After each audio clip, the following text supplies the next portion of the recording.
that, and I've seen it with Berlusconi when I was living in Rome when they brought the neo-fascists to power. I've seen it over and over again.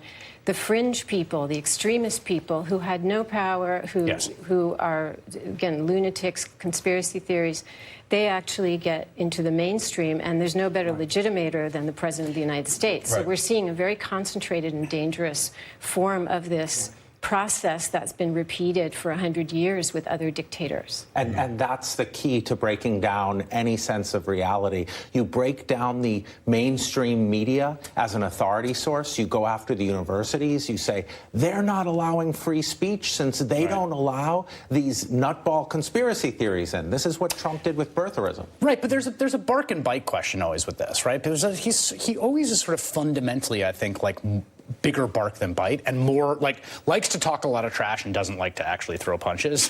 He's just, that is who he is. And so, yeah, he'll rail against, I mean, to me, it's like you guys are ascribing an intentionality to me, which is like, to me, it's like he isn't that different from Howard H., who has 92 followers. He's retweeting him because he's like, identifies with Howard H., and the two of them both watch Fox News and are mad at Andrew Napolitano. But they're the guys who are going to act on his behalf. Right.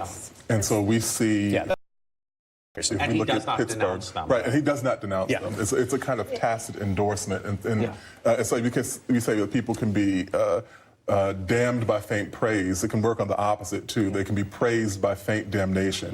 So when you give these kind of half-hearted denunciations of things, what it actually does is encourage more of the same. Hannah Arendt discusses this. She says, you don't denounce the unofficial vigilante violence. You don't praise it, you just let it go, and so therefore sanction it. So these materials, and I don't think this is innocent. We don't know. It's making. Oh, I don't think it's innocent. I don't want to be clear about that. No, I think it's malicious and nefarious. I just don't know how powerful it is. It's making the information sphere into spectacle.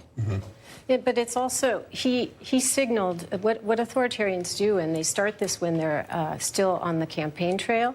When he did that quote where in January 2016 he said, I could stand on Fifth Avenue and shoot someone. Yeah, we played it in the A block today. I saw that. He was being very intentional. He was giving Americans a message that he could be violent, that he would connect himself to violent people, and that he figured he was above the law. Because it wasn't just he was going to shoot someone, it was also he'd have no consequences.